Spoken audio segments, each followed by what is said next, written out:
ಶ್ರೀ ಗಣಪತಿ ಶಾರದಾ ಗುರುಭ್ಯೋ ನಮಃ. ಉತ್ತರಂ ಯತ್ ಸಮುದ್ರಸ್ಯ ಹಿಮಾದ್ರೇಶ್ಚೈವ ದಕ್ಷಿಣಂ ವರ್ಷಂ ತದ್ಭಾರತಂ ನಾಮ ಭಾರತೀ ಯತ್ರ ಸಂತತಿ. ಶ್ರೋತೃಗಳಿಗೆ ಶ್ರೀ ಸ್ಕಾಂದ ಮಹಾಪುರಾಣದ 4ನೆಯ ಕಾಶಿ ಖಂಡದ ಪೂರ್ವಾರ್ಧದಲ್ಲಿ ಅಂಗಾರಕ ಗುರು ಶನಿ ಲೋಕಗಳ ವರ್ಣನ ಎಂಬ 17ನೆಯ ಅಧ್ಯಾಯಕ್ಕೆ ಸ್ವಾಗತ. ಶಿವಶರ್ಮನು ಕೇಳುತ್ತಾನೆ: ಎಲೈ ವಿಷ್ಣು ಪಾರ್ಷದರೇ, ನಾನು ಮಂಗಳಕರವಾದ ಶುಕ್ರಲೋಕದ ಕಥೆಯನ್ನು ಕೇಳಿದೆನು. ಅದನ್ನು ಕೇಳಿ ನನ್ನ ಕಿವಿಗಳೆರಡು ಪಾವನಗಳಾದವು. ನನಗೂ ಸಂತೋಷವಾಯಿತು. ಲೋಕವನ್ನು ಕಳೆದು ಪುಣ್ಯವನ್ನು ಸಂತೋಷವನ್ನು ಉಂಟು ಮಾಡುತ್ತಿರುವ ನಿರ್ಮಲವಾದ ಈ ಲೋಕವು ಯಾವ ಪುಣ್ಯಾತ್ಮನದು? ಈ ವಿಷಯವನ್ನು ನೀವೀರ್ವರು ನನಗೆ ಅಪ್ಪಣೆ ಕೊಡಿಸಬೇಕು.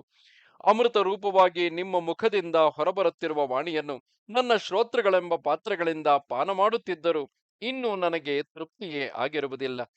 ಗಣಗಳು ಹೇಳುತ್ತಾರೆ: ಎಲೈ ಶಿವಶರ್ಮನೆ, ಇದು ಅಂಗಾರಕ ಲೋಕವೆಂದು ತಿಳಿ. ಇವನ ಉತ್ಪತ್ತಿಯ ವಿಚಾರವನ್ನು, ಇವನು ಭೂಮಿಯ ಮಗನಾದುದು ಎಂತದು ಎಂಬುದನ್ನು ಹೇಳುವೆವು ಕೇಳು. ಪೂರ್ವದಲ್ಲಿ ಪರಮೇಶ್ವರನು ದಾಕ್ಷಾಯಿಣಿಯ ವಿಯೋಗವಾದುದರಿಂದ ಉಗ್ರವಾದ ತಪಸ್ಸನ್ನೆಸಗುತ್ತಿರಲು ಅವನ ಹಣೆಯಿಂದ ಒಂದು ತೊಟ್ಟು ಭೂಮಿಯಲ್ಲಿ, ಒಂದು ಬೆವರು ತೊಟ್ಟು ಭೂಮಿಯಲ್ಲಿ ಬಿದ್ದಿತು. ತರುವಾಯ ಆ ಸ್ವೇದ ಬಿಂದುವೆ ಓರ್ವ ಕುಮಾರನಾಗಿ ಪರಿಣಮಿಸಿತು. ಮೈಯೆಲ್ಲವೂ ಕೆಂಪಾಗಿದ್ದುದರಿಂದ ಇವನಿಗೆ ಲೋಹಿತಾಂಗನೆಂದು ಹೆಸರಾಯಿತು. ಇವನನ್ನು ಭೂಮಿಯು ಉಪಮಾತೆ ಎನಿಸಿ ವಿಶ್ವಾಸದಿಂದ ಬೆಳೆಸಿದಳು. ಇದರಿಂದ ಆ ಲೋಹಿತಾಂಗನು ಮಾಹೇಯ, ಅಂದರೆ ಮಹಿಯ ಮಗ ಎಂದು ಪ್ರಸಿದ್ಧಿಯನ್ನು ಪಡೆದನು. ಇದಾದ ಮೇಲೆ ಈ ಅಂಗಾರಕನು ತ್ರಿಪುರ ಸಂಹಾರಿಯ ವಾರಾಣಸಿಪುರದಲ್ಲಿ ಅತ್ಯುಗ್ರವಾದ ತಪಸ್ಸನ್ನು ಮಾಡಿದನು.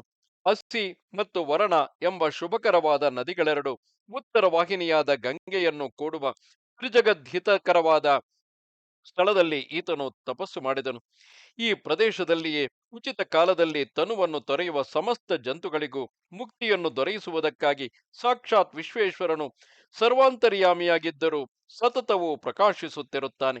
ಇಲ್ಲಿ ಮೃತರಾಗುವ ಶರೀರಿಗಳು ಉತ್ತಮೋತ್ತಮವಾದ ವಿಶ್ವೇಶ್ವರನ ಅನುಗ್ರಹವನ್ನು ಪಡೆದು ಅಮೃತರಾಗಿ ಕೈವಲ್ಯವನ್ನು ಪಡೆಯುತ್ತಾರೆ. ಅವಿಮುಕ್ತ ಕ್ಷೇತ್ರದಲ್ಲಿ ದೇಹವನ್ನು ತೊರೆಯುವ ಮಾನವರು ಸಾಂಖ್ಯ ಯೋಗಗಳ ಅಭ್ಯಾಸವಿಲ್ಲದಿದ್ದರೂ, ವಿವಿಧ ವ್ರತಗಳ ಅನುಷ್ಠಾನವಿಲ್ಲದಿದ್ದರೂ ಪುನರ್ಜನ್ಮವನ್ನು ಪಡೆಯುವುದಿಲ್ಲ. ಇಂತಹ ಪಾವನವಾದ ಪ್ರದೇಶಗಳಲ್ಲಿ ಅಂಗಾರಕನು ತನ್ನ ಹೆಸರಿನಿಂದಲೇ ಒಂದು ಲಿಂಗವನ್ನು ವಿದ್ಯುಕ್ತವಾಗಿ ಕಂಬಲಾಶ್ವತರ ನಾಗಗಳ ಉತ್ತರಕ್ಕಿರುವ ಪಾಂಚಮುದ್ರ ಮಹಾಪೀಠದಲ್ಲಿ ಸ್ಥಾಪಿಸಿ ಅವನ ಮೈಯಿಂದ ಉರಿಯುವ ಕೆಂಡದಂತಹ ತೇಜಸ್ಸು ಹೊರಡುವವರೆಗೂ ಮಹತ್ತರವಾದ ತಪಸ್ಸನ್ನು ಮಾಡಿದನು.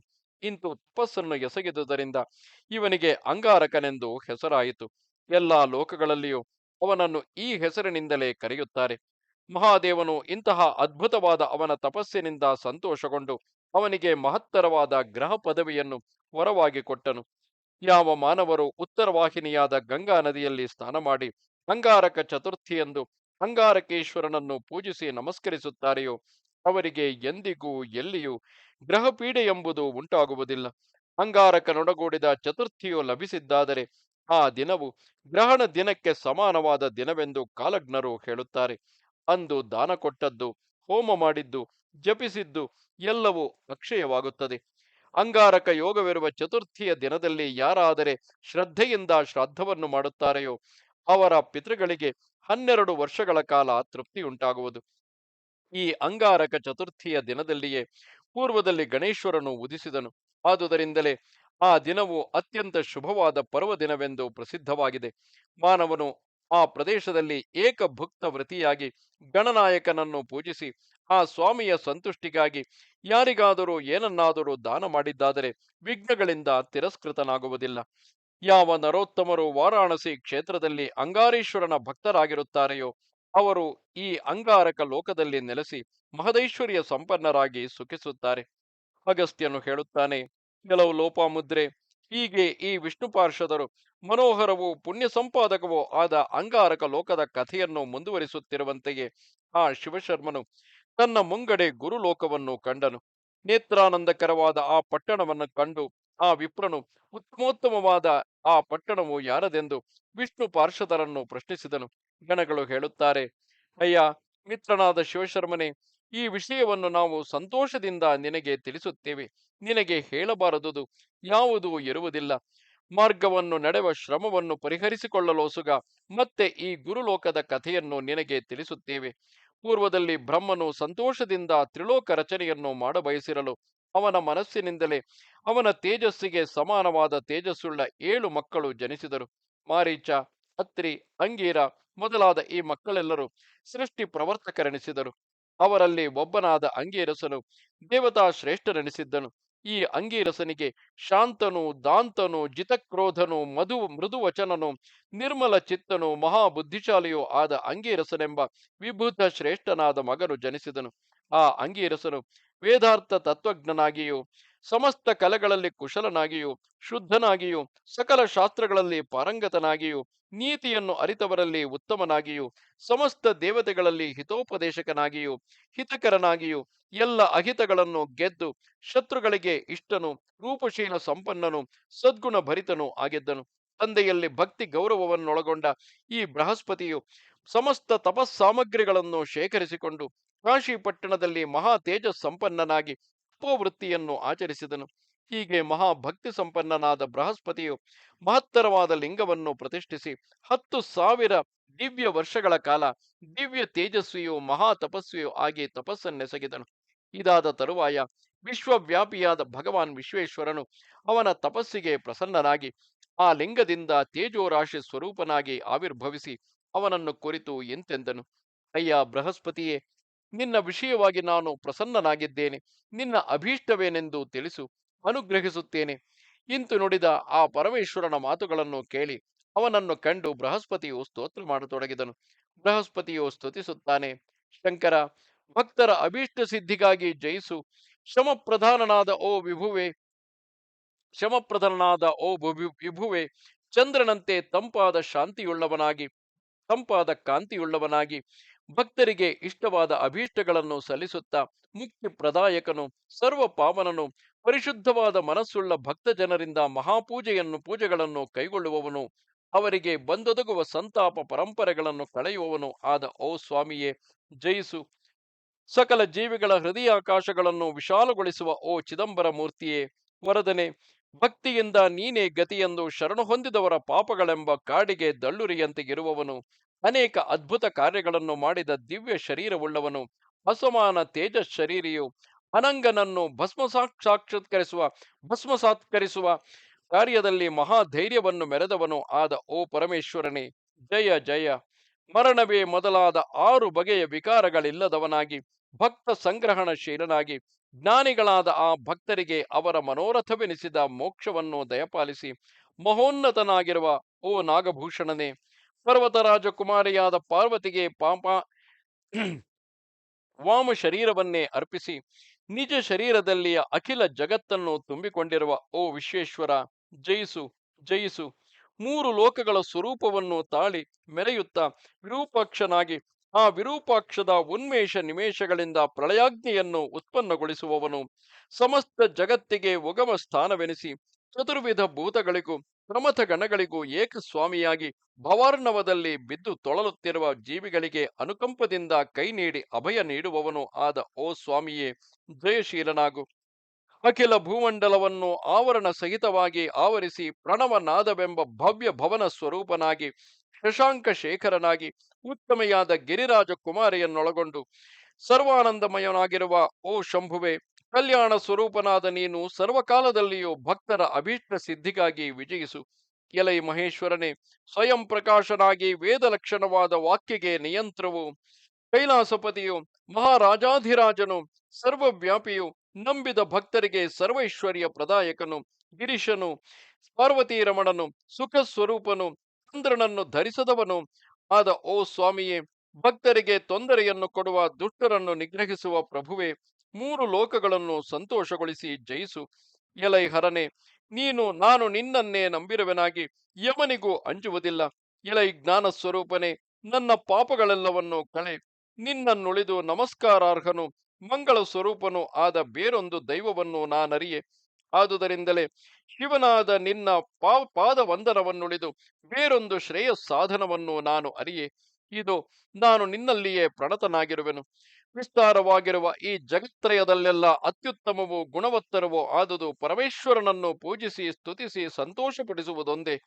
ಅಂತಹ ನಿರಾಕಾರ ಸ್ವರೂಪನಾಗಿ ಪ್ರಪಂಚಾತೀತ ನೆನೆಸಿದ್ದರು ಅನಂತ ವಾಸುಕಿ ಮಹಾಸರ್ಪಗಳ ಕಂಕಣಗಳಿಂದ ವಿರಾಜಿತನಾಗಿ ಪ್ರಳಯ ಕಾಲದ ಯಮಸ್ವರೂಪವಾಗಿರುವ ಓ ಜಗದೀಶ್ವರ, ನಿನ್ನನ್ನು ನಮಸ್ಕರಿಸುತ್ತೇನೆ. ಎಲೈ ಶಿವಶರ್ಮನೆ, ಅಂಗೀರನ ಮಗನಾದ ಆ ಬೃಹಸ್ಪತಿಯು ಮಹಾದೇವನನ್ನು ಹೀಗೆ ಸ್ತುತಿಸಿ ಸುಮ್ಮನಾಗಲು ಆ ಸ್ವಾಮಿಯು ಪರಮಸಂತುಷ್ಟನಾಗಿ ಅವನಿಗೆ ಅನೇಕ ವರಗಳನ್ನು ದಯಪಾಲಿಸಿದನು. ಮಹಾದೇವನು ಹೇಳುತ್ತಾನೆ, ಅಯ್ಯ ಬ್ರಾಹ್ಮಣನೇ, ಬೃಹತ್ತರವಾದ ಈ ನಿನ್ನ ತಪಸ್ಸಿನಿಂದ ಬೃಹತ್ತರೆನಿಸಿದ ದೇವೇಂದ್ರಾದಿಗಳಿಗೆ ಗುರುವೆನಿಸಿ ಬೃಹಸ್ಪತಿ ಎಂಬ ಹೆಸರನ್ನು ಪಡೆದು ಗ್ರಹಗಳಲ್ಲೆಲ್ಲ ಪೂಜ್ಯನೆನಿಸಿ ವರ್ಧಿಸುವವನಾಗು. ನೀನೆಸಗಿದ ಈ ಲಿಂಗಾರ್ಚನೆಯಿಂದ ನೀನು ನನ್ನ ಜೀವ ಸ್ವರೂಪವೇ ಆಗಿರುವೆ. ಈ ಕಾರಣದಿಂದ ನೀನು ಮೂರು ಲೋಕಗಳಲ್ಲೂ ಜೀವನೆಂದು ಪ್ರಖ್ಯಾತಿಯನ್ನು ಪಡೆಯುವೆ. ಬಹು ವಿಸ್ತಾರವೂ ಸುಶ್ರಾವ್ಯವೂ ಆದ ವಾಕ್ಕುಗಳಿಂದ ನಿಷ್ಪ್ರಪಂಚನಾದ ನನ್ನನ್ನು ಸ್ತುತಿಸಿದೆಯಾಗಿ ನೀನು ವಾಕ್ಪ್ರಪಂಚದ ಸ್ವಾಮಿಯಾಗಿ ವಾಚಸ್ಪತಿ ಎನಿಸು. ಎಲೈ ಬೃಹಸ್ಪತಿಯೇ, ನೀನು ಮಾಡಿದ ಈ ಸ್ತೋತ್ರವನ್ನು 3 ವರ್ಷಗಳ ಕಾಲ ತ್ರಿಕಾಲಗಳಲ್ಲಿಯೂ ಪಠನ ಮಾಡುವ ಮಾನವನಿಗೆ ವಾಕ್ಕು ತಾನಾಗಿಯೇ ವಶವಾಗುತ್ತದೆ. ವಾಯುದೇವತಾಕವೆನಿಸಿದ ಈ ನಿನ್ನ ಸ್ತೋತ್ರವನ್ನು ಯಾವ ಮಾನವನು ಪ್ರತಿದಿನವೂ ಪಠಿಸುವನೋ ಅವನು ಕಾರ್ಯ ಮಾಡುವ ಸಮಯದಲ್ಲಿ ಬುದ್ಧಿಗೆಡುವುದಿಲ್ಲ. ನನ್ನ ಸನ್ನಿಧಿಯಲ್ಲಿ ಈ ಸ್ತೋತ್ರವನ್ನು ಭಕ್ತಿಪೂರ್ವಕವಾಗಿ ಪಠಿಸುವ ಅವಿವೇಕಿಗಳಾದ ನರರಿಗೂ ದುರ್ವ್ಯಾಪಾರಗಳಲ್ಲಿ ಪ್ರವೃತ್ತಿಯುಂಟಾಗುವುದಿಲ್ಲ. ಈ ಸ್ತೋತ್ರವನ್ನು ಪಠನ ಮಾಡುವ ಪ್ರಾಣಿಯು ಗ್ರಹಗಳಿಂದ ಉದ್ಭವಿಸುವ ಪೀಡೆಯನ್ನು ಮಾತ್ರವಲ್ಲದೆ ರೋಗ ರುಜಿನಾದಿಗಳನ್ನು ಹೊಂದುವುದಿಲ್ಲ. ಆದುದರಿಂದ ಇದನ್ನು ನನ್ನ ಸಮ್ಮುಖದಲ್ಲಿ ಪಠನ ಮಾಡತಕ್ಕದ್ದು. ಯಾವ ಮಾನವನು ಪ್ರತಿನಿತ್ಯವೂ ಪ್ರಾತಃ ಕಾಲಕ್ಕೆದ್ದು ಈ ಸ್ತೋತ್ರ ಪಠನ ಮಾಡುವನೋ ಅವನ ಆಯಾ ದಿನದ ಭಯಂಕರವಾದ ಬಾಧೆಗಳನ್ನೆಲ್ಲ ನಾನು ಕಳೆಯುವೆನು. ಅಯ್ಯ ಬೃಹಸ್ಪತಿಯೇ, ನೀನು ಪ್ರತಿಷ್ಠಿಸಿದ ಈ ಶಿವಲಿಂಗವನ್ನು ಪ್ರಯತ್ನಪೂರ್ವಕವಾಗಿ ಪೂಜಿಸಿ ನೀನೆಸಗಿದ ಈ ಸ್ತೋತ್ರವನ್ನು ಪಾರಾಯಣ ಮಾಡುವ ಮನುಷ್ಯನು ತನ್ನ ಮನೋಭೀಷ್ಟವನ್ನು ಪಡೆಯುತ್ತಾನೆ. ಎಲೈ ಶಿವಶರ್ಮನೆ, ಪರಮೇಶ್ವರನು ಆ ಬೃಹಸ್ಪತ್ಯಾಚಾರ್ಯನಿಗೆ ಈ ರೀತಿಯಾಗಿ ವರಗಳನ್ನು ಕೊಟ್ಟು ಆಮೇಲೆ ಬ್ರಹ್ಮನನ್ನು, ಇಂದ್ರಾದಿ ಸಮಸ್ತ ದೇವತೆಗಳನ್ನು, ಯಕ್ಷ ಉರಗ ಕಿನ್ನರರನ್ನು ಬರಮಾಡಿದನು. ಅವರೆಲ್ಲರೂ ಬಂದ ತರುವಾಯ ಆ ಶಿವನು ಬ್ರಹ್ಮನನ್ನು ಕುರಿತು, ಅಯ್ಯ ವಿಧಾತನೆ, ನನ್ನ ಅಪ್ಪಣೆಯಂತೆ ಮುನಿಯಾದ ಈ ವಾಚಸ್ಪತಿಯನ್ನು ದೇವತಾ ಶ್ರೇಷ್ಠರೆಲ್ಲರಿಗೂ ಪರಮ ಗುರುವನ್ನಾಗಿ ಮಾಡು. ಇವನನ್ನು ಅತ್ಯಾನಂದಕರವಾದ ದೇವಾಚಾರ್ಯ ಪದವಿಯಲ್ಲಿ ವಿದ್ಯುಕ್ತವಾಗಿ ಅಭಿಷೇಚಿಸು. ವಾಚಸ್ಪತಿಯಾದ ಈತನು ದೇವಗುರುವಾದರೆ ನನಗೆ ಅತ್ಯಂತ ಸಂತೋಷವಾಗುತ್ತದೆ ಎಂದು ಹೇಳಿದನು. ಒಡನೆಯೇ ಬ್ರಹ್ಮನು ಮಹಾಪ್ರಸಾದವೆಂದು ಆ ಶಿವನ ಅಪ್ಪಣೆಯನ್ನು ಶಿರಸಾವಹಿಸಿ ಆ ಅಂಗೀರಸನನ್ನು ಸುರಾಚಾರ್ಯನನ್ನಾಗಿ ಅಭಿಷೇಚಿಸಿದನು. ದೇವದುಂದುಭಿಗಳು ಮೊಳಗಿದವು, ಅಪ್ಸರೆಯರು ಕುಣಿದರು. ದೇವತೆಗಳೆಲ್ಲರೂ ಸಂತೋಷದಿಂದ ಅರಳಿದ ಮುಖವುಳ್ಳವರಾಗಿ ಅಂಗೀರಸನಿಗೆ ಗುರುಪೂಜೆಯನ್ನು ಸಲ್ಲಿಸಿದರು. ವಸಿಷ್ಠಾದಿ ಮಹರ್ಷಿಗಳೆಲ್ಲರೂ ಪರಮ ಪವಿತ್ರವಾದ ಜಲಗಳಿಂದ ಆತನನ್ನು ಸುರಾಚಾರ್ಯ ಪೀಠದಲ್ಲಿ ಕುಳ್ಳಿರಿಸಿ ಅಭಿಷೇಚನ ಮಾಡಿಸಿದರು.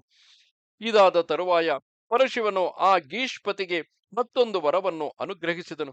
ಅಯ್ಯ ಧರ್ಮಿಷ್ಠನಾದ ಅಂಗೀರಸನೇ, ನೀನು ನಿನ್ನ ವಂಶಕ್ಕೆ ತಕ್ಕ ಪುತ್ರನೆನಿಸಿ ದೇವಪೂಜ್ಯನಾದೆ. ನೀನು ಸ್ಥಾಪಿಸಿರುವ ಶಿವಲಿಂಗವು ಉಪಾಸಕರಿಗೆ ಸದ್ಬುದ್ಧಿಯನ್ನು ಬೆಳೆಸುವುದಾಗುತ್ತದೆ. ಇದು ಬೃಹಸ್ಪತೀಶ್ವರ ಲಿಂಗವೆಂದು ಈ ಕಾಶಿ ಕ್ಷೇತ್ರದಲ್ಲಿ ಪ್ರಸಿದ್ಧವಾಗುತ್ತದೆ. ಯಾವ ಮಾನವನು ಗುರುಪುಷ್ಯ ಸಮಾಯೋಗ ಸಮಯದಲ್ಲಿ ಈ ಲಿಂಗವನ್ನು ಅರ್ಚಿಸುತ್ತಾನೆಯೋ ಅವನು ಸಿದ್ಧಿಯನ್ನು ಪಡೆಯುತ್ತಾನೆ. ನಾನು ಈ ಬೃಹಸ್ಪತೀಶ್ವರ ಲಿಂಗವನ್ನು ಕಲಿಯುಗದಲ್ಲಿ ಗೋಪ್ಯವಾಗಿಸುತ್ತೇನೆ. ಇದರ ಸಂದರ್ಶನ ಮಾತ್ರದಿಂದಲೇ ಮಾನವರಿಗೆ ಪ್ರತಿಭೆಯುಂಟಾಗುತ್ತದೆಯಷ್ಟೇ. ಚಂದ್ರೇಶ್ವರನಿಗೆ ದಕ್ಷಿಣಕ್ಕೂ ವಿಶ್ವೇಶ್ವರನಿಗೆ ನೈಋತ್ಯ ಭಾಗಕ್ಕೂ ನೆಲೆಸಿರುವ ಈ ಬೃಹಸ್ಪತೀಶ್ವರ ಲಿಂಗವನ್ನು ಪೂಜಿಸಿದವನು ಬೃಹಸ್ಪತಿ ಲೋಕದಲ್ಲಿ ಪೂಜ್ಯನೆನಿಸುತ್ತಾನೆ. ಈ ಲಿಂಗವನ್ನು 6 ತಿಂಗಳ ಕಾಲ ಸೇವಿಸಿದ್ದಾದರೆ ಗುರುಪತ್ನಿ ಗಮನದಿಂದ ಉಂಟಾದ ಪಾಪವು ಸೂರ್ಯೋದಯದಲ್ಲಿ ಕತ್ತಲು ಅಂತೂ ಕಳೆದು ಹೋಗುತ್ತದೆ. ಆದುದರಿಂದ ಆದುದರಿಂದಲೇ ಮಹಾಪಾತಕ ನಾಶಕವೆನಿಸಿದ ಈ ಬೃಹಸ್ಪತೀಶ್ವರ ಲಿಂಗದ ವಿಷಯವನ್ನು ಗೋಪ್ಯವಾಗಿ ಇಡತಕ್ಕದ್ದು, ಯಾರಿಗೂ ಹೇಳತಕ್ಕದ್ದಲ್ಲ. ಈ ಪ್ರಕಾರವಾಗಿ ಪರಮೇಶ್ವರನು ಬೃಹಸ್ಪತಿಗೆ ವರವನ್ನಿತ್ತು ಅಲ್ಲಿಯೇ ಅಂತರ್ಧಾನವಾದನು. ಬ್ರಹ್ಮನು ಸಹ ಲೋಕಗುರುವಾದ ನಾರಾಯಣನೊಡನೆಯೂ ಇಂದ್ರಾದಿ ದೇವತೆಗಳೊಡನೆಯೂ ಬೃಹಸ್ಪತಿಯನ್ನು ಈ ಲೋಕಕ್ಕೆ ಕರೆತಂದು ರಾಜ್ಯಾಭಿಷೇಚನ ಮಾಡಿ ದೇವತೆಗಳೆಲ್ಲರನ್ನೂ ಅವರವರ ಲೋಕಗಳಿಗೆ ಕಳುಹಿಸಿಕೊಟ್ಟು ವಿಷ್ಣುವಿನ ಅಪ್ಪಣೆಯನ್ನು ಪಡೆದು ತಾನು ತನ್ನ ಲೋಕಕ್ಕೆ ತೆರಳಿದನು. ಅಗಸ್ತ್ಯನು ಹೇಳುತ್ತಾನೆ, ಕೆಲವು ಲೋಪಾಮುದ್ರೆ, ಇಂತಹ ಮಹಿಮಾನ್ವಿತವಾದ ಬೃಹಸ್ಪತಿಯ ಲೋಕವನ್ನು ದಾಟಿ ಮುಂದುವರಿದ ಆ ಶಿವಶರ್ಮನು ಅಲ್ಲಿಯೇ ಸೂರ್ಯಪುತ್ರನು ಪ್ರಭಾಮಂಡಲ ಮಂಡಿತನೂ ಆದ ಶನಿ ಮಹಾರಾಯನ ಲೋಕವನ್ನು ಕಂಡನು. ಆ ಪಟ್ಟಣವನ್ನು ಕಂಡು ಅವನು ವಿಷ್ಣು ಪಾರ್ಷದರನ್ನು ಪ್ರಶ್ನಿಸಲು ಆನಂದದಿಂದ ನಸುನಗೆಯೊಡಗೂಡಿ ಅವರು ಆ ಬ್ರಾಹ್ಮಣೋತ್ತಮನಿಗೆ ಆ ಪಟ್ಟಣದ ವಿಚಾರವನ್ನು ಹೇಳತೊಡಗಿದರು. ಗಣಗಳು ಹೇಳುತ್ತಾರೆ, ಎಲೈ ಬ್ರಾಹ್ಮಣನೇ, ದಾಕ್ಷಾಯಣಿಯಾದ ಅದಿತಿಯಲ್ಲಿ ಮರೀಚಿಯ ಮಗನಾದ ಕಶ್ಯಪನಿಗೆ ಉಷ್ಣ ರಶ್ಮಿಯಾದ ಸೂರ್ಯನು ಜನಿಸಿದನು. ತ್ವಷ್ಟು ಪ್ರಜಾಪತಿಯ ಮಗನಾದ ತ್ವಷ್ಟು ಪ್ರಜಾಪತಿಯ ಮಗಳಾದಂತಹ ಸಂಜ್ಞಾದೇವಿಯು ಆ ಸೂರ್ಯನ ಮಡದಿಯಾದಳು. ರೂಪ ಯೌವನ ಶಾಲಿಯಾಗಿ ರೂಪ ಯೌವನ ಶಾಲಿನಿಯಾಗಿ ಭಕ್ತನಿಗೆ ಅತ್ಯಂತ ಪ್ರಿಯತಮೆಯಾಗಿ ನಡೆಯುತ್ತಿದ್ದ ಆ ಸಂಜ್ಞಾದೇವಿಯು ತಪಸ್ಸಿನಿಂದಲೂ ಮಹಾ ತೇಜಸ್ಸಂಪನ್ನೆಯಾದಳು. ಈಕೆಯು ಮಂಡಲ ಲಕ್ಷಿತವಾದ ಆ ಆದಿತ್ಯನ ಈ ಬಗೆಯ ತೇಜಸ್ಸನ್ನು ತನ್ನ ಮೈಯಲ್ಲಿ ತಾಳಿ ಅಷ್ಟಾಗಿ ಪ್ರಕಾಶಿಸದೆ ಹೋದಳು. ಅವಳಿಂದ ಆ ತೇಜಸ್ಸನ್ನು ಸಹಿಸಲಾಗಲಿಲ್ಲ. ಆಗ ಸಂಜ್ಞಾದೇವಿಯು ಪ್ರಣಯ ಕೋಪವನ್ನು ತಾಳಿ, ಈ ಸೂರ್ಯನು ನನ್ನ ಗರ್ಭಾಂಡದಲ್ಲಿ ಸೇರಿದ್ದಾನೆ ಎಂದು ನುಡಿದಳು.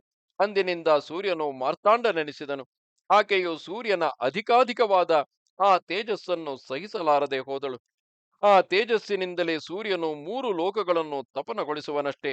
ಅಯ್ಯ ಬ್ರಾಹ್ಮಣನೇ, ಜ್ಯೋತಿರ್ನಿಧಿಯಾದ ಆದಿತ್ಯನು ಆ ಸಂಜ್ಞಾದೇವಿಯಲ್ಲಿ 3 ಮಂದಿ ಗಂಡು ಮಕ್ಕಳನ್ನು 2 ಹೆಣ್ಣು ಮಕ್ಕಳನ್ನು ಪಡೆದನು. ಪುತ್ರನೇ ವೈವಸ್ವತಮನು, ಎರಡನೆಯವನು ಯಮ, ಯಮನ ತಂಗಿಯೇ ಯಮುನೆ. ಇದಾದ ಬಳಿಕ ಆ ಸಂಜ್ಞಾದೇವಿಯು ಸೂರ್ಯನ ಅತಿ ತೇಜೋಮಯವಾದ ರೂಪವನ್ನು ಸಹಿಸಲಾರದೆ ತನ್ನ ಮಾಯೆಯಿಂದ ತನ್ನಂತೆಯೇ ರೂಪವುಳ್ಳ ಓರ್ವ ಸ್ತ್ರೀಯನ್ನು ತನ್ನ ಛಾಯೆಯಿಂದಲೇ ನಿರ್ಮಿಸಿದಳು. ಹೀಗೆ ನಿರ್ಮಿತಳಾದವಳೆ ಛಾಯಾದೇವಿಯು. ಹೀಗೆ ಉದಿಸಿದ ಛಾಯೆಯು ಅಂಜಲಿ ಬಂಧವನ್ನು ಮಾಡಿ ನಮಸ್ಕರಿಸಿ ಆ ಸಂಜ್ಞೆಯನ್ನು ಕುರಿತು ಹೀಗೆಂದಳು: ಎಲವು ದೇವಿಯೇ, ನಾನು ನಿನ್ನ ಅಪ್ಪಣೆಯನ್ನು ನೆರವೇರಿಸುವ ಸೇವಕಿ. ನಿನಗಾಗಿ ನಾನೇನು ಮಾಡಬೇಕು ಎಂಬುದನ್ನು ಆಜ್ಞಾಪಿಸು. ಛಾಯೆಯ ಮಾತನ್ನು ಕೇಳಿ ಸಂಜ್ಞೆಯು, ಸವರ್ಣೆಯಾದ ಎಲವು ಛಾಯಾ ಸುಂದರಿಯೇ, ಪ್ರಕೃತದಲ್ಲಿ ನಾನು ನಮ್ಮ ತಂದೆಯಾದ ತ್ವಷ್ಟೃವಿನ ಮನೆಗೆ ಹೋಗುತ್ತೇನೆ. ನೀನು ನನ್ನ ಮನೆಯಲ್ಲಿ ಇದ್ದು ನನ್ನ ಅಪ್ಪಣೆಯಂತೆ ಯಾವ ಶಂಕೆಯೂ ಇಲ್ಲದೆ ವಾಸ ಮಾಡಿಕೊಂಡಿರು. ಈ ಮನುವನ್ನು, ಯಮ ಯಮುನೆಯರೆಂಬ ಯಮಳರನ್ನು ನೀನು ನಿನ್ನ ಮಕ್ಕಳಂತೆಯೇ ನೋಡಿಕೊಂಡಿರು. ಕೆಲವು ಕಲ್ಯಾಣಿ, ಶುಚಿಸ್ಮಿತೆಯಾದ ನೀನು ಈ ವಿಷಯವನ್ನು ಪತಿದೇವನಲ್ಲಿ ಹೇಳಕೂಡದು ಎಂದಳು. ಈ ಮಾತನ್ನು ಕೇಳಿ ಛಾಯೆಯು ಸಂಜ್ಞಾದೇವಿಯನ್ನು ಕುರಿತು ಹೇಳಿದಳು: ದೇವಿ, ಭರ್ತನು ಮುಡಿ ಹಿಡಿದು ಎಳೆಯುವವರೆಗೂ, ನನ್ನನ್ನು ಶಪಿಸುವವರೆಗೂ ನಾನು ಅವನ ಸೇವೆಯನ್ನು ಮಾಡಿಕೊಂಡು ಇಲ್ಲಿ ವಾಸ ಮಾಡಿಕೊಂಡಿರುತ್ತೇನೆ. ನಿನ್ನ ವಿಷಯವನ್ನು ಆತನಿಗೆ ತಿಳಿಸುವುದಿಲ್ಲ. ಸುಖವಾಗಿ ಹೋಗಿ ಬಾ. ಎಲೈ ಶಿವಶರ್ಮನೆ, ಸಂಜ್ಞೆಯು ಈ ರೀತಿ ಛಾಯೆಗೆ ಅಪ್ಪಣೆ ಮಾಡಿದ ಮೇಲೆ, ಅಂತೆಯೇ ಆಗಲೆಂದು ಅವಳು ಒಪ್ಪಿದ ಮೇಲೆ ತಂದೆಯ ಬಳಿಗೈದು ಆತನಿಗೆ ಮಣಿದು ಇಂತೆಂದಳು: ತಂದೆಯೇ, ತೇಜೋನಿಧಿಯು ಕಶ್ಯಪ ಪುತ್ರನೋ ಮಹಾತ್ಮನೋ ಆದ ನನ್ನ ಆರ್ಯಪುತ್ರನ ತೀವ್ರವಾದ ತೇಜಸ್ಸನ್ನು ಸಹಿಸಲು ನನ್ನಿಂದ ಸಾಧ್ಯವಾಗದೆ ಹೋಗಿದೆ. ಈ ಮಾತನ್ನು ಕೇಳಿ ತ್ವಷ್ಟೃ ಪ್ರಜಾಪತಿಯು ತ್ವಷ್ಟೃ ಪ್ರಜಾಪತಿಯು ಮಗಳಾದ ಅವಳನ್ನು ಹೆದರಿಸಿ ಗಂಡನ ಬಳಿಗೆ ಹೋಗೆಂದು ಬಾರಿ ಬಾರಿಗೂ ಅಪ್ಪಣೆ ಮಾಡಿದನು. ಆಗ ಸಂಜ್ಞೆಯು ಹೆಂಗುಸರ ಜೀವಿತವನ್ನೇ ಧಿಕ್ಕರಿಸುತ್ತಾ, ತನ್ನನ್ನು ಸ್ತ್ರೀತ್ವವನ್ನು ಬಹಳವಾಗಿ ನಿಂದಿಸುತ್ತಾ ಮಹತ್ತರವಾದ ಚಿಂತೆಗೊಳಗಾದಳು. ಸ್ತ್ರೀಯರಿಗೆ ಎಲ್ಲಿಯೂ ಸ್ವಾತಂತ್ರ್ಯವೆಂಬುದೇ ಇರುವುದಿಲ್ಲ. ಸ್ವಾತಂತ್ರ್ಯವಿಲ್ಲದಿರುವ ಜೀವನಕ್ಕೊಂದಿಷ್ಟು ಧಿಕ್ಕಾರವಿರಲಿ. ಬಾಲ್ಯದಲ್ಲಿ, ಯೌವನದಲ್ಲಿ, ವಾರ್ಧಕ್ಯದಲ್ಲಿ ಹೆಂಗಸಿಗೆ ತಂದೆ ಗಂಡ ಮಕ್ಕಳಿಂದ ಭಯವಿದ್ದೇ ಇರುತ್ತದೆ. ನಾನು ಬುದ್ಧಿ ಇಲ್ಲದೆ ಗಂಡನ ಮನೆಯನ್ನು ಬಿಟ್ಟು ಬಂದೆನು. ಯಾರಿಗೂ ತಿಳಿಯದಂತೆ ಮತ್ತೆ ಗಂಡನ ಮನೆಗೆ ಹೋಗಲೇ. ಅಲ್ಲಿ ನನ್ನಿಂದಲೇ ನಿರ್ಮಿತೆಯಾಗಿ ಸಂಪೂರ್ಣ ಮನೋರಥಳಾದ ಛಾಯೆಯು ಸಂಸಾರ ಮಾಡುತ್ತಿದ್ದಾಳೆ. ಅಥವಾ ನನ್ನ ತಂದೆಯು ಗದರಿಸಿದರೂ ಇಲ್ಲಿಯೇ ಇರಲಿ. ಹಾಗೆ ನಾನೇನಾದರೂ ಇಲ್ಲಿಯೇ ಇದ್ದುದಾದರೆ ಮಹಾಭಯಂಕರವಾದ ಆ ಚಂಡಾಂಶವು ನನ್ನ ತಂದೆ ತಾಯಿಗಳಿಗೆ ಅತಿ ಭಯಂಕರನೆನಿಸುತ್ತಾನೆ. ಅಯ್ಯೋ, ಲೋಕದವರು ಆಡಿಕೊಳ್ಳುವ ಮಾತು ನಿಜವಾದುದೇ. ನಾನು ಚೆನ್ನಾಗಿ ನೋಡಿದ್ದೇನೆಂದು ಕೆಂಡವನ್ನು ಕೈಯಲ್ಲಿ ಹಿಡಿಯುವುದು, ಮೌಢ್ಯದಿಂದ ಗಂಡನ ಮನೆಯು ತಪ್ಪಿ ಹೋದರೆ ತಂದೆಯ ಮನೆಯನ್ನು ಶ್ರೇಯಸ್ಕರವೆಂದು ತಿಳಿಯುವುದು ಎರಡೂ ಒಂದೇ. ಇನ್ನೂ ನನಗೆ ಯೌವನವಿದೆ. 3 ಲೋಕಗಳು ಬಯಸುವ ಸೊಗಸಾದ ರೂಪವಿದೆ. ನನಗಿರುವ ಈ ಸ್ತ್ರೀತ್ವವಾದರೂ ಎಲ್ಲರನ್ನೂ ತಿರಸ್ಕರಿಸತಕ್ಕದು. ಕುಲವೋ ಅತ್ಯಂತ ಪಾವನವಾದುದು. ಪತಿಯೋ ಸರ್ವಜ್ಞನು, ಲೋಕಚಕ್ಷುವು, ಒಳ ಹೊರಗಿನ ಕತ್ತಲನ್ನು ಕಳೆಯುವ ಪ್ರಭುವು, ಎಲ್ಲ ಕರ್ಮಗಳಿಗೂ ಸಾಕ್ಷಿಯು, ಸರ್ವಸ್ವರೂಪನಾಗಿ ಸರ್ವತ್ರ ಸಂಚಾರಶೀಲನೂ ಆದ ಸಾಕ್ಷಾತ್ ಸೂರ್ಯನು. ಅವನನ್ನು ತೊರೆದು ಬಂದಿರುವ ನನಗೆ ಶ್ರೇಯಸ್ಸಾಗುವುದು ಹೇಗೆ ಎಂದಿತು. ಆ ಸಂಜ್ಞೆಯು ಬಹಳವಾಗಿ ಚಿಂತಿಸಿ ಹೆಣ್ಣು ಕುದುರೆಯ ಆಕಾರವನ್ನು ತಾಳಿ ತಪಸ್ಸಿಗಾಗಿ ತೆರಳಿ ನೀರಸವಾದ ಹುಲ್ಲನ್ನು ಮೇಯುತ್ತಾ ಉತ್ತರ ಕುರುದೇಶವನ್ನು ಸೇರಿ ಮನಸ್ಸಿನಲ್ಲಿ ಪತಿಯನ್ನೇ ಧ್ಯಾನಿಸುತ್ತಾ ತನ್ನ ತಪೋಬಲದಿಂದ ಆತನ ತೇಜಸ್ಸನ್ನು ಭರಿಸುವ ಸಾಮರ್ಥ್ಯವು ಬಂದರೆ ಸಾಕೆಂದು ಬಯಸಿ ಮಹತ್ತರವಾದ ತಪಸ್ಸನ್ನೆಸಗಿದಳು. ಅತ್ತ ಸೂರ್ಯನಾದರೋ ಸಂಜ್ಞಾದೇವಿಯ ಸವರ್ಣೆಯಾದ ಛಾಯೆಯನ್ನು ಸಂಜ್ಞೆ ಎಂದೇ ಅರಿತು ಅವಳಲ್ಲಿ ಉತ್ತಮನು 8ನೆಯ ಮನುವು ಆದ ಸಾವರ್ಣಿಯನ್ನು, ಶನೈಶ್ಚರನನ್ನು, ಭದ್ರೆ ಎಂಬ ಮಗಳನ್ನು ಪಡೆದನು. ಛಾಯೆಯು ಸ್ತ್ರೀ ಸ್ವಭಾವಕ್ಕೆ ಒಳಗಾಗಿ ಸಂಜ್ಞೆಯ ಮಕ್ಕಳಿಗಿಂತಲೂ ತನ್ನ ಮಕ್ಕಳಲ್ಲಿಯೇ ಹೆಚ್ಚಾದ ಪ್ರೀತಿಯನ್ನು ತೋರತೊಡಗಿದಳು. ಭಕ್ಷ್ಯಗಳಲ್ಲಿಯೂ ಅಲಂಕಾರಗಳಲ್ಲಿಯೂ ಲಾಲನ ಪಾಲನಗಳಲ್ಲಿಯೂ ಅವಳು ತೋರುತ್ತಿದ್ದ ಈ ಪಕ್ಷಪಾತವನ್ನು ಜ್ಯೇಷ್ಠ ಪುತ್ರನಾದ ಮನುವು ಸಹಿಸಿಕೊಂಡನು. ಎರಡನೆಯವನಾದ ಯಮನಾದರೋ ಸಾವರ್ಣಿಯೇ ಮೊದಲಾದವರಲ್ಲಿ ಆ ತಾಯಿಯು ತೋರುತ್ತಿದ್ದ ಪಕ್ಷಪಾತವನ್ನು ಕಂಡು ಒಮ್ಮೆ ಬಾಲ್ಯ ಚಾಪಲ್ಯದಿಂದ ರೋಷಗೊಂಡು ಗೌರವವನ್ನು ಮೀರಿ ಅವಳನ್ನು ವಧೆಯಲು ಕಾಲೆತ್ತಿದನು. ಆಗ ಸಾವರ್ಣಿಯ ತಾಯಿಯಾದ ಛಾಯೆಯು ಬಹಳವಾಗಿ ಕನಲಿ ಅತಿ ದುಃಖಿತೆಯಾಗಿ, ಎಲಾ ಪಾಪಿಷ್ಟನೇ, ನನ್ನನ್ನು ವಧೆಯ ವಹಿಸಿ ಕಾಲನ್ನು ಎತ್ತಿದೆಯಾದುದರಿಂದ ಅದು ಬೇಗನೆ ಭೂಮಿಗೆ ಬಿದ್ದು ಹೋಗಲಿ ಎಂದು ಶಪಿಸಿದಳು.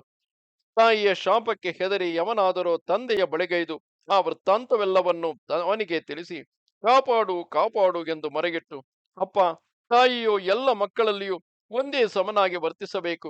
ಆಕೆಯು ಹಾಗೆ ವರ್ತಿಸದಿದ್ದುದರಿಂದ ನಾನು ಕಾಲನ್ನೆತ್ತಿದೆಯಾನಾಗಲಿ ಅದನ್ನು ಆಕೆಯ ಮೈ ಮೇಲೆ ಬೀಳಿಸಲಿಲ್ಲ. ಬಾಲ್ಯದಿಂದಲೋ ಅವಿವೇಕದಿಂದಲೋ ನಾನು ಮಾಡಿದ ಈ ಅಪರಾಧವನ್ನು ನೀನು ಕ್ಷಮಿಸಬೇಕು. ಎಲೈ ತೇಜೋನಿಧಿಯೇ, ತಾಯಿಯ ಶಾಪದಿಂದ ನನ್ನ ಈ ಕಾಲು ಬಿದ್ದು ಹೋಗದಿರಲಿ ಎಂದು ಬೇಡಿಕೊಂಡನು. ವಿವಸ್ವಂತನು ಹೇಳುತ್ತಾನೆ, ವತ್ಸ, 100 ಅಪರಾಧಗಳನ್ನು ಮಾಡಿದರೂ ತಾಯಿಯಾದವಳು ಮಗನನ್ನು ಶಪಿಸುವುದಿಲ್ಲ. ಹೀಗಿದ್ದು ನಿನ್ನ ತಾಯಿಯು ನಿನ್ನ ವಿಷಯದಲ್ಲಿ ಹೀಗೇಕೆ ಮಾಡಿದಳು? ಧರ್ಮಜ್ಞನೂ ಸತ್ಯವಾದಿಯೂ ಆದ ನಿನ್ನಲ್ಲಿ ಈ ರೀತಿ ಮುನಿದು ಆಕೆಯು ಶಪಿಸಿರುವಳಲ್ಲವೇ? ಯಾರೂ ಎಲ್ಲಿಯೂ ಮಾತೃಶಾಪವನ್ನು ಮರಳಿಸಲು ಶಕ್ಯವಲ್ಲ. ಆದರೂ ಚಿಂತೆಯಿಲ್ಲ, ನಿನ್ನ ಕಾಲಿನ ಮಾಂಸವನ್ನು ಕ್ರಿಮಿಗಳು ಭೂಮಿಗೊಯ್ಯಲಿ. ಈ ಪ್ರಕಾರವಾಗಿ ಮಾತೃಶಾಪವು ನಿವಾರಣೆಯಾಗಲಿ. ನೀನು ಚರಿತಾರ್ಥವಾಗುತ್ತೀಯ. ಎಲೈ ಶಿವಶರ್ಮನೆ, ರವಿಯು ಹೀಗೆ ಮಗನನ್ನು ಸಂತೈಸಿ ಅಂತಃಪುರಕ್ಕೆ ಬಂದು ಹೆಂಡತಿಯನ್ನೇ ಬಹಳ ಹೊತ್ತು ನಿಟ್ಟಿಸುತ್ತಿದ್ದು, ಎಲೆ ಭಾಮಿನಿ, ನಿನಗೆ ಮಕ್ಕಳೆಲ್ಲರೂ ಸಮವಾದ ಪ್ರೀತಿ ವಿಶ್ವಾಸಗಳಿಗೆ ಭಾಗಿಗಳಾಗಿದ್ದರು. ಹಿರಿಯವರಾದ ಸಾವರ್ಣಿಯೇ ಮೊದಲಾದವರಲ್ಲಿ ಅಧಿಕ ಸ್ನೇಹವನ್ನೇಕೆ ತೋರುತ್ತಿರುವೆ ಎಂದು ಕೇಳಿದನು. ಈ ಪ್ರಶ್ನೆಗೆ ಛಾಯೆಯು ಉತ್ತರವನ್ನೇ ಹೇಳದೆ ಸುಮ್ಮನಿರಲು ಆ ಭಾಸ್ವಂತನು ಆತ್ಮ ಸಂಯಮನವನ್ನು ಮಾಡಿ ನಡೆದ ಎಲ್ಲ ವೃತ್ತಾಂತವನ್ನು ಅರಿತುಕೊಂಡನು. ತರುವಾಯ ಅವನು ಆ ಛಾಯೆಯನ್ನು ಶಪಿಸುವ ಉದ್ಯಮದಲ್ಲಿರಲು ಅಷ್ಟರಲ್ಲಿಯೇ ಅವಳು ನಡೆದ ಸಂಗತಿಯೆಲ್ಲವನ್ನು ಇದ್ದುದನ್ನು ಇದ್ದಂತೆಯೇ ಅರಿಕೆ ಮಾಡಿದಳು. ಭಗವಾನನು ಅವಳ ವಿಷಯದಲ್ಲಿ ಸಂತೋಷಪಟ್ಟನು. ಸತ್ಯವನ್ನು ನುಡಿದುದರಿಂದ ಅವಳು ನಿರ್ದುಷ್ಟೆ ಎಂದರಿತು ಆತನು ಕ್ರೋಧದಿಂದ ಅವಳನ್ನು ಶಪಿಸಲಿಲ್ಲ. ಒಡನೆಯೇ ಅಲ್ಲಿಂದೆದ್ದು ಸಂಜ್ಞೆಯ ತಂದೆಯಾದ ತ್ವಷ್ಟೃವಿನ ಬಳಿಗೈದಿದನು. ತ್ವಷ್ಟೃವು ಆ ಭಾಸ್ಕರನನ್ನು ಉಚಿತವರಿತು ಗೌರವಿಸಿ ತನ್ನನ್ನು ಕೋಪದಿಂದ ದಹಿಸ ಬಯಸಿದ್ದ ಅವನ ಮನೋಭಾವವನ್ನರಿತು ಯಥಾವತ್ತಾಗಿ ಅವನನ್ನು ಅರ್ಚಿಸಿ ಬಹು ಜಾಗೃತಿಯಾಗಿ ಅವನನ್ನು ಕುರಿತು ಹೀಗೆ ಹೇಳಿದನು. ತ್ವಷ್ಟೃವು ಹೇಳುತ್ತಾನೆ, ಎಲೈ ರವಿಯೇ, ಅಪರಿಮಿತವಾದ ನಿನ್ನ ತೇಜಸ್ಸಿಗೆ ಹೆದರಿ ಸಂಜ್ಞೆಯು ಹೆಣ್ಣು ಕುದುರೆಯ ರೂಪವನ್ನು ತಾಳಿ ಉತ್ತರ ಕುರು ಪ್ರದೇಶಗಳನ್ನು ಸೇರಿ ಅಲ್ಲಿ ಹುಲ್ಲುಗಾವಲುಗಳಲ್ಲಿ ಅಲೆಯುತ್ತಿರುವಳು. ಧರ್ಮಚಾರಿಣಿಯು ಮಹಾ ತೇಜಸ್ವಿನಿಯು ನಿಯಮ ನಿಷ್ಠೆಗಳುಳ್ಳವಳು, ಇತರರು ಯಾರಿಂದಲೂ ತಿರಸ್ಕರಿಸಲಸದಳೆಯೂ ಆದ ಆ ನಿನ್ನ ಭಾರ್ಯೆಯನ್ನು ಅಲ್ಲಿ ಕಾಣುವೆಯಷ್ಟೇ. ಆಗ ಸೂರ್ಯನು ತ್ವಷ್ಟೃವಿನ ಈ ಮಾತನ್ನು ಕೇಳಿ ಅವನ ಅನುಮತಿಯಿಂದಲೇ ಕುಂದವೆಂಬ ಏರಿ ಕುಳಿತು ಸೌಮ್ಯನು ಅತಿ ಮನೋಹರನು ಆಗಿ ಬೆಳಗಿದನು. ತರುವಾಯ ಅವನು ಮಾವನಾದ ಆ ತ್ವಷ್ಟೃವಿನ ಅನುಜ್ಞೆಯನ್ನು ಪಡೆದು ಉತ್ತರ ಕುರು ಪ್ರದೇಶವನ್ನು ಬಹುಬೇಗನೆಯೇ ಸೇರಿ ಸಾಕ್ಷಾತ್ ತಪೋಲಕ್ಷ್ಮಿಯೇ ಹೆಣ್ಣು ಕುದುರೆಯ ರೂಪವನ್ನು ತಾಳಿ ಪ್ರಳಯಾಗ್ನಿಯಂತೆ ಪ್ರಜ್ವಲಿಸುತ್ತಾ ನೀರಸವಾದ ಹುಲ್ಲನ್ನು ಮಾತ್ರವೇ ಭುಜಿಸುತ್ತಾ ಯೋಗ ಮಾಯೆಯಿಂದ ಮಹತ್ತರವಾದ ತಪಸ್ಸನ್ನೆಸಗುತ್ತಿದ್ದ ಆ ಸಂಜ್ಞಾದೇವಿಯನ್ನು ಕಂಡನು. ತರುವಾಯ ಆ ಸೂರ್ಯ ಭಗವಂತನು ತ್ವಷ್ಟೃವಿನ ಮಗಳಾದ ಸಂಜ್ಞೆಯನ್ನು ಈ ಬಗೆಯಾಗಿ ಕಂಡು ಅವಳು ಪಾಪರಹಿತಳೆಂಬ ವಿಚಾರವನ್ನರಿತು ಅಶ್ವರೂಪವನ್ನು ಧರಿಸಿ ಅವಳೊಡಗೂಡಿದನು. ಅಶ್ವರೂಪಿಣಿಯಾದ ಆ ಸಂಜ್ಞೆಯಾದರೂ ಪರಪುರುಷನಾಮನು ಈ ರೂಪದಿಂದ ಬಂದಿರುವನೆಂದು ಹೆದರಿ ಆ ವಿವಸ್ವಂತನ ರೇತಸ್ಸನ್ನು ಮೂಗಿನ ಹೊಳ್ಳೆಗಳ ಮೂಲಕ ವಮನ ಮಾಡಿದಳು. ಅದರಿಂದ ವಿಶ್ವರರಾದ ಅಶ್ವಿನಿ ದೇವತೆಗಳು ಉದಿಸಿದರು. ಆಗಲ ಸೂರ್ಯನು ಅನುರೂಪವಾದ ತನ್ನ ಸ್ವರೂಪವನ್ನು ಆ ಸಂಜ್ಞೆಗೆ ತೋರಿಸಿದನು. ಪತಿವ್ರತೆಯಾದ ಆ ಸಂಜ್ಞೆಯೂ ಸಹ ನೇತ್ರಾನಂದಕರನು ಸುಮನೋಹರನು ಸಂತಾಪ ಪರಿಹಾರಕನೂ ಆದ ಆ ತನ್ನ ಪತಿದೇವರನ್ನು ನೋಡಿ ಆನಂದಿಸಿದಳು. ಆಗ ಅವಳಿಗೆ ಆದ ತೃಪ್ತಿಗೆ ಪಾರವಿಲ್ಲವಾಯಿತು. ಅಯ್ಯ ಶಿವಶರ್ಮನೆ, ತಪಸ್ಸಿನಿಂದ ದೊರಕದ್ದು ಜಗತ್ತಿನಲ್ಲಿ ಏನುಂಟು? ತಪಸ್ಸೇ ಉತ್ತಮವಾದ ಶ್ರೇಯಸ್ಸು, ತಪಸ್ಸೇ ಉತ್ತಮವಾದ ಧನ, ದೇವತ್ವವು ಲಭಿಸುವುದಕ್ಕೂ ತಪಸ್ಸೇ ಕಾರಣ. ಆದುದರಿಂದಲೇ ತಪಸ್ಸು ಉತ್ತಮೋತ್ತಮವಾದುದೆಂದು ಪರಿಗಣಿತವಾಗಿದೆ. ಅಯ್ಯ ಬ್ರಾಹ್ಮಣನೇ, ಆಕಾಶದ ಮೇಲ್ಭಾಗದಲ್ಲಿಯೂ ಕೆಳಗೂ ಎತ್ತೆತ್ತಲು ಜಾಜ್ವಲ್ಯಮಾನವಾಗಿ ಬೆಳಗುತ್ತಿರುವ ಜ್ಯೋತಿಶ್ಚಕ್ರದ ಸ್ವರೂಪವೆಲ್ಲವೂ ತಪಸ್ಸಿನಿಂದ ಆದುದೆಂದೇ ತಿಳಿಯುವವನಾಗು. ಹೀಗೆ ವಿವಸ್ವಂತನ ಸವರನ್ನ ಭಾರ್ಯೆಯಲ್ಲಿ ಶನೈಶ್ಚರನು ಜನಿಸಿದನು. ತರುವಾಯ ಅವನು ಸಕಲ ದೇವತೆಗಳಿಂದಲೂ ನಮಸ್ಕರಿಸಲ್ಪಟ್ಟ ವಾರಾಣಸಿ ಕ್ಷೇತ್ರಕ್ಕೆ ಹೋಗಿ ಅಲ್ಲಿ ವಿಪುಲವಾದ ಶಾಂಕರ ಲಿಂಗವನ್ನು ಪ್ರತಿಷ್ಠಿಸಿ ತಪಸ್ಸನ್ನು ಮಾಡಿ ಆ ಲಿಂಗಾರ್ಚನೆಯ ಫಲವಾಗಿ ಈ ಲೋಕವನ್ನು ಉಚ್ಚವಾದ ಗ್ರಹ ಪದವಿಯನ್ನು ಪಡೆದನು. ವಾರಾಣಸಿಯಲ್ಲಿ ಶನಿವಾರದಂದು ಪರಮ ಮಂಗಳಕರವಾಗಿ ಶೋಭಿಸುತ್ತಿರುವ ಶನೈಶ್ಚರ ಸ್ವರೂಪಿ ಶನೈಶ್ಚರೇಶ್ವರ ಲಿಂಗವನ್ನು ಸಂದರ್ಶಿಸಿದ ಮಾನವನಿಗೆ ಶನಿ ಬಾಧೆಯು ಉಂಟಾಗುವುದಿಲ್ಲ. ವಿಶ್ವೇಶ್ವರ ಲಿಂಗಕ್ಕೆ ದಕ್ಷಿಣ ಭಾಗಕ್ಕೂ ಶುಕ್ರೇಶ್ವರನಿಗೆ ಉತ್ತರಕ್ಕೂ ಇರುವ ಶನೈಶ್ಚರೇಶ್ವರನನ್ನು ವಿಧಿವತ್ತಾಗಿ ಪೂಜಿಸಿದ್ದಾದರೆ ಅವನ ಈ ಲೋಕದಲ್ಲಿ ಅವನು ಅವನ ಈ ಲೋಕದಲ್ಲಿ ಅಂದರೆ ಶನೈಶ್ವರನ ಲೋಕದಲ್ಲಿ ವಾಸವು ದೊರಕಿ ಮಾನವನು ಸುಖಿಸುತ್ತಾನೆ. ಅಯ್ಯ ಶಿವಶರ್ಮನೇ, ಪುಣ್ಯಪ್ರದವಾದ ಈ ಅಧ್ಯಾಯವನ್ನು ಕೇಳಿದ್ದಾದರೆ ಗ್ರಹ ಪೀಡೆಯು ನಿವಾರಣೆಯಾಗುತ್ತದೆ. ಕಾಶಿಯಲ್ಲಿ ನೆಲೆಸಿ ಈ ಅಧ್ಯಾಯವನ್ನು ಶ್ರವಣ ಮಾಡಿದರಂತೂ ಪುನರ್ಜನ್ಮವೇ ಇರುವುದಿಲ್ಲ. ಇಲ್ಲಿಗೆ 81,000 ಶ್ಲೋಕಗಳ ಸಂಹಿತೆಯೆಂದು ಪ್ರಸಿದ್ಧವಾದ ಶ್ರೀ ಸ್ಕಾಂದ ಮಹಾಪುರಾಣದ 4ನೆಯ ಕಾಶಿ ಖಂಡದ ಪೂರ್ವಾರ್ಧದಲ್ಲಿ ಅಂಗಾರಕ, ಗುರು, ಶನಿ ಲೋಕಗಳ ವರ್ಣನವೆಂಬ 17ನೆಯ ಅಧ್ಯಾಯವು ಮುಗಿದುದು. ನಮಸ್ತೆ ಶಾರದೆ ದೇವಿ ಕಾಶ್ಮೀರ ಪುರವಾಸಿನಿ ತ್ವಾಮಹಂ ಪ್ರಾರ್ಥಯೇ ನಿತ್ಯಂ ವಿದ್ಯಾದಾನಂಚ ದೇಹಿಮೆ. ನಮಸ್ಕಾರ.